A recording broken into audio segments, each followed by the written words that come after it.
Hello दोस्तों, thumbnail तो आप देख के आया हो। 4 स्टॉक्स बताने वाला हूं। स्मॉल कैप स्टॉक हैं, अंडर वैल्यूड स्टॉक हैं और इनके अंदर पूरा पोटेंशियल है। कल के दिन ये मिड कैप या लार्ज कैप कंपनीज बन सकते हैं। और भैया लाइक ठोक देना दबा के, ताकि मैं और अच्छी कंपनीज आपके सामने लेके आ सकूं। अब तक तो आपने देख ही लिया होगा कि मैं अच्छे स्मॉल कैप स्टॉक्स लेके आता हूं जिनके अंदर अच्छा पोटेंशियल होता है और जो अच्छी वैल्यूएशन पे इस वक्त होते हैं।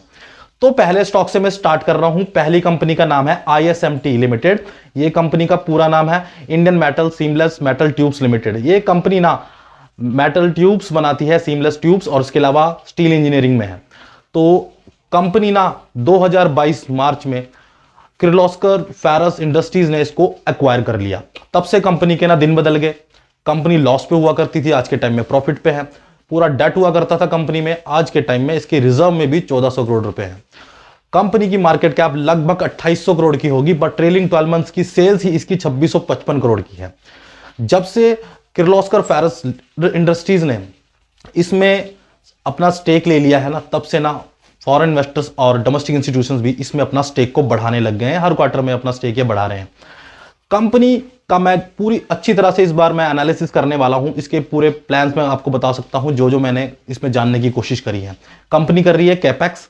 कंपनी ना अब सोलर प्लांट भी सेटअप कर रही है, विंड एनर्जी प्लांट भी सेटअप कर रही है। 430 करोड़ की लागत आने वाली है इनके कैपेक्स में, जो कि कंपनी अगले साल के लिए इनका जो प्लान है। उसके आगे भी कंपनी का और भी प्लान है 200 करोड़ का। खैर वो हम फर्दर डिस्कस करने वाले हैं।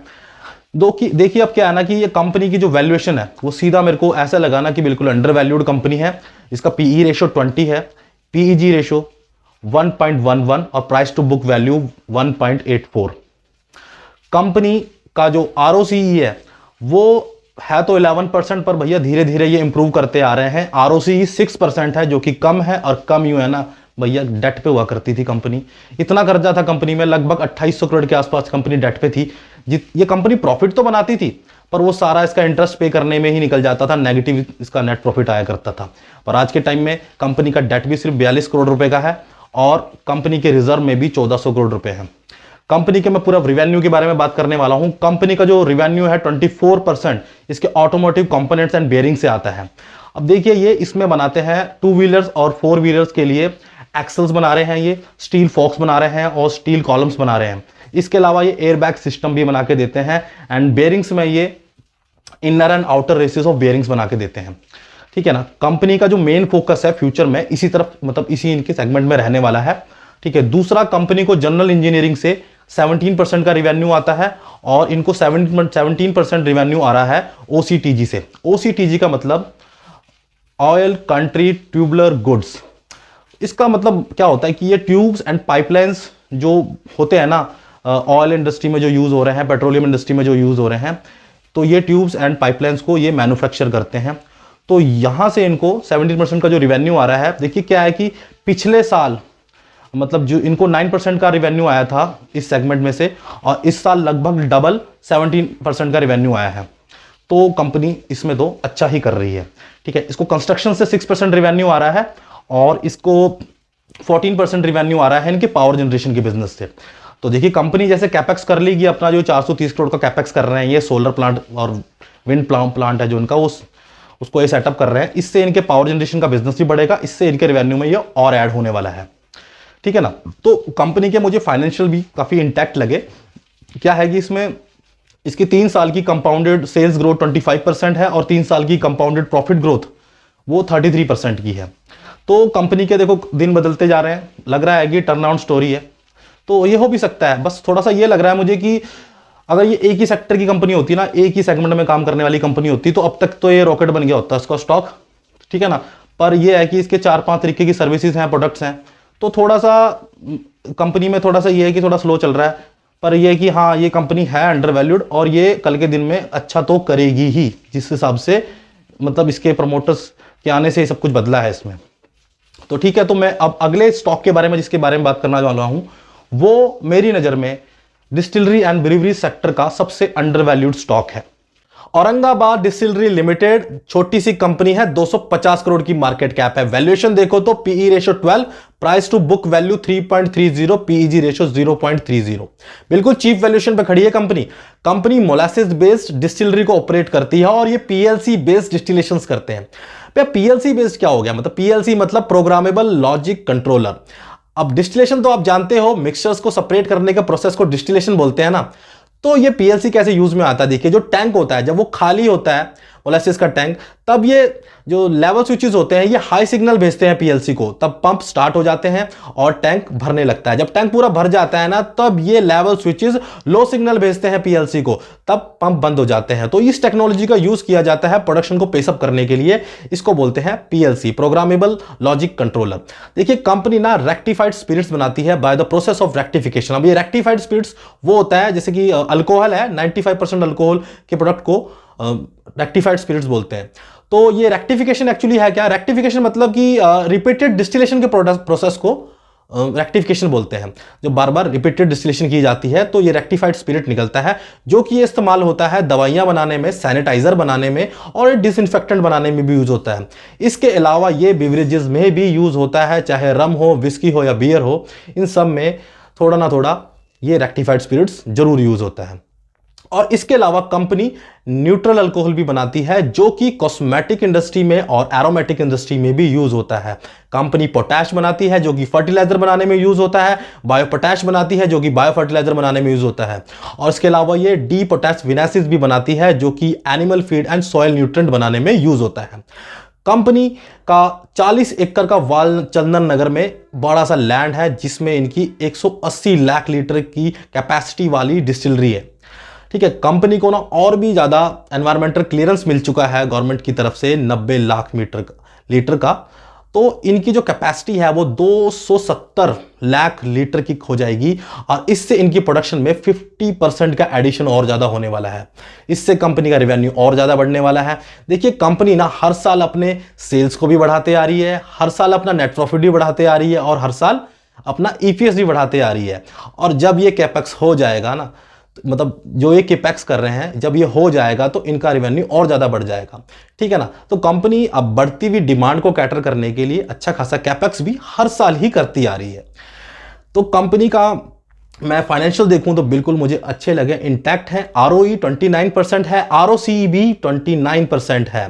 कंपाउंडेड सेल्स ग्रोथ 3 साल की 36% है, और compounded sales growth, profit growth 3 साल की वो भी 60% है। वो देखिए कंपनी का जिस तरह से बिजनेस है, जिस तरह से ये ग्रो हो रहे हैं, जिस तरह से काम कर रहे हैं, मार्केट की भले इस पर नजर ना पड़ी हो, पर कंपनी मुझे बहुत अच्छी लगी।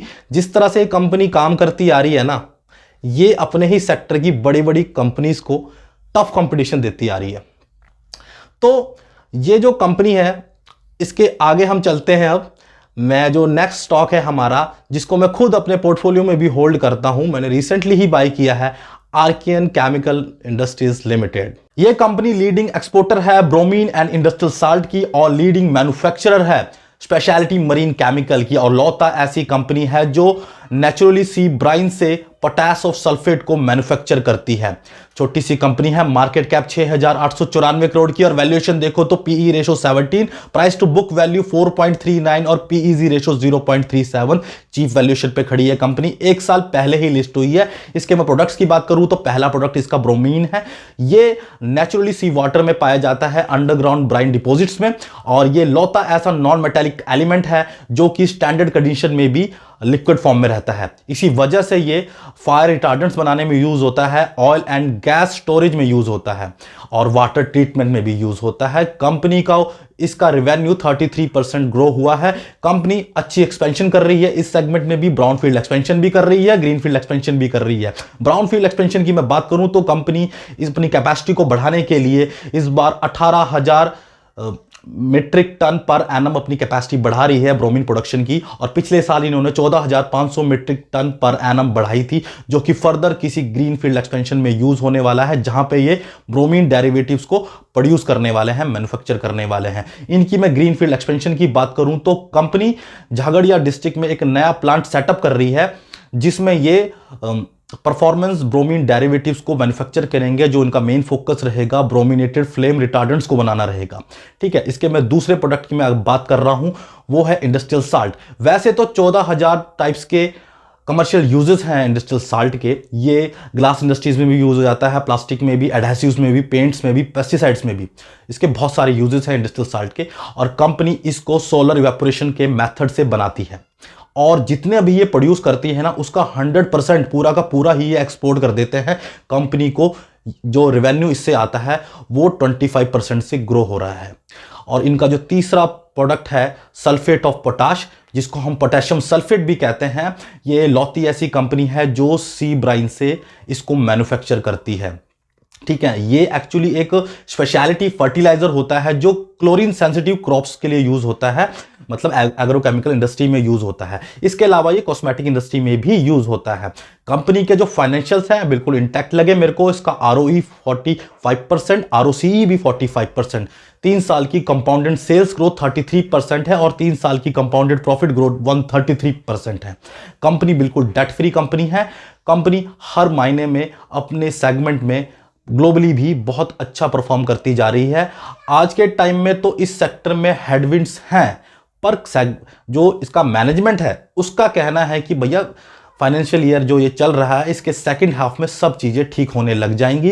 कंपनी के पास खुद के हाई एंट्री बैरियर्स हैं, क्योंकि देखिए बहुत सारी चीज़ें हैं, जैसे कि फील्ड में एक्सेस इन्हीं का ही है, जहाँ पे ये अपने प्रोडक्ट इनके ब्रोमीन और ये पोटाश सल्फेट जहाँ से ये एक्सेस कर रहे हैं। और ग्लोबली भी बहुत कमी ऐसी लोकेशंस हैं जहाँ पे सुटेबल क्लाइमेट हो इन सब चीज़ों को प्रोड्यूस करने का, मैन्युफैक्चर करने का। और जो कि जैसे कि जिस तरह के प्रोडक्ट हैं, जिस तरह के सेगमेंट में ये कंपनी काम कर रही है, जिसके ये प्रोडक्ट्स हैं, बहुत ही रिगरस अप्रूवल सिस्टम है इसमें। तो नई कंपनी से एकदम से ये चीज़ें कर नहीं सकती, बहुत हाई टेक्निकल स्किल चाहिए, टेक्निकल एक्सपर्टाइज चाहिए इन प्रोडक्ट्स को मटेरियल हैंडलिंग करने के लिए। इसके अलावा भी कई चीज़ें हैं, कंपनी ने बहुत ज़्यादा मतलब एक्सपेंडिचर कर चुके हैं, इस तरह से कोई नई कंपनी नहीं कर पाएगी जिस तरह का ये काम है। ठीक है ना, तो मेरी नज़र में कंपनी अच्छी है। पर भैया इसको भी आप ना स्टॉक रिकमेंडेशन मत समझ लेना। 3 स्टॉक पहले बता चुका हूं अभी ये सारे, और एक और बताने वाला हूं। मैं कोई फाइनेंशियल एडवाइजर नहीं हूं, आपको अब तो पता लग ही गया होगा, और मैं कोई रिकमेंड नहीं कर सकता, मैं सेबी रजिस्टर्ड नहीं हूं। अगले स्टॉक की मैं बात करता हूं, उसका नाम है इंडियन मेटल्स फेरो अलॉयज लिमिटेड। यह कंपनी फुल्ली इंटीग्रेटेड प्रोड्यूस करती है फेरोक्रोम को, जो कि प्राइमरली यूज होता है स्टेनलेस स्टील की प्रोडक्शन में। ये कंपनी का जो रेवेन्यू है ना 96% सिर्फ इसको एक्सपोर्ट से आता है और 4% डोमेस्टिक यानी इंडिया से आता है। और इसमें हर क्वार्टर फॉरेन इन्वेस्टर अपनी होल्डिंग लगातार इस कंपनी में बढ़ाते आ रहे हैं और डोमेस्टिक इंस्टीट्यूशंस भी इसमें अपनी होल्डिंग को हर क्वार्टर में बढ़ाते आ रहे हैं। कंपनी की वैल्यूएशन वाइज तो मुझे ये अंडर वैल्यूड नजर आ रही है। पीई रेशो सिर्फ 9 है, पीईजी रेशो 1.83 और price to book value 1.34। Company जो मेजरली एक्सपोर्ट करती है अपने प्रोडक्ट्स को, ये चाइना, जापान एंड ताइवान को ही करती है, जहां से मैं एक चीज क्लियरली नजर आती है कि चाइना की मार्केट की अनसर्टेनिटी भी इस कंपनी के बिजनेस में इंपैक्ट डालती है। और जिस तरह की ये फेरोक्रोम की इंडस्ट्री है ना, ये बहुत ही साइक्लिक तरीके का बिजनेस है। इसमें जब भी ना फेरोक्रोम के प्राइसेस में फ्लक्चुएशंस आती हैं तो इनके कैश फ्लो में भी फ्लक्चुएशंस आने लग जाती हैं। कंपनी के मैं प्रोडक्ट्स की मैं बात करूं तो ये फेरोक्रोम जो बनाती है, इसके पास 6 फर्नेस है 190 मेगावाट एम्पियर के, जिससे ये 2,84,000 टन पर एनम की कैपेसिटी से फेरोक्रोम प्रोड्यूस करते हैं। और कंपनी ने हाल ही में ज्वाइंट वेंचर भी किया है पॉस्को के साथ, जिससे ये फर्दर अपनी कैपेसिटी को और बढ़ाने वाले हैं। कंपनी का माइनिंग का जो बिजनेस है, इसमें इनको 21 मिलियन टन के रिजर्व एलोकेट हो चुके हैं। और इसके अलावा कंपनी का पावर जनरेशन का भी बिजनेस है। इसमें ये कैपेटिव पावर प्रोड्यूसर प्लांट्स इनके हैं, उसमें से 205 मेगावाट के प्लांट हैं इनके, उसमें से 200 मेगावाट के तो सिर्फ इनके थर्मल पावर प्लांट ही हैं और लगभग 4.55 मेगावाट का इनके सोलर पावर प्लांट है। कंपनी एक्सपेंशन अच्छे से करती जा रही है। इन्होंने ग्रीनफील्ड एक्सपेंशन कर रहे हैं ये फेरोक्रोम की कैपेसिटी को और ज्यादा बढ़ाने के लिए। 550 करोड़ की लागत इसमें आने वाली है और स्टेट गवर्नमेंट ऑफ उड़ीसा ने 125 एकड़ का लैंड इनको इसमें अलॉट कर दिया है। और माइनिंग जो क्रोम और माइनिंग होती है उसको भी ये इसकी कैपेसिटी भी बढ़ा रहे हैं। और इसके अलावा भी ये जो इनका कैपेटिव पावर जनरेशन का जो इनका बिजनेस है, सोलर पावर प्लांट की भी एक्सपेंशन कर रहे हैं ये, और ये 50 मेगावाट और ज्यादा एक्सपेंड कर लेंगे, जिससे इनके रेवेन्यू में भी और ज्यादा फर्क आने वाला है। कंपनी का जो बिजनेस है ना, वो मैंने पहले बताया है कि जैसे काफी साइक्लिक टाइप का नेचर है और चाइना की अनसर्टेनिटी भी इस पे इंपैक्ट डाल रही है। पर कंपनी को अंडर एस्टिमेट करना और चाइना को भी इवन अंडर एस्टिमेट करना सही नहीं रहेगा। ये कंपनी आगे जाके अच्छा परफॉर्म कर सकती है, इसके पूरे आसार हैं। ठीक है, और ये कर भी रही है, ऐसा भी कुछ खराब नहीं है कंपनी में, ठीक ठाक ही है सारा कुछ, फाइनेंशियल भी इसके ठीक ही है, कोई इसमें दिक्कत की बात नहीं है। तो ये 4 स्टॉक्स थे, पर इनको आप स्टॉक रिकमेंडेशन मत समझ लेना और वीडियो को लाइक जरूर कर देना।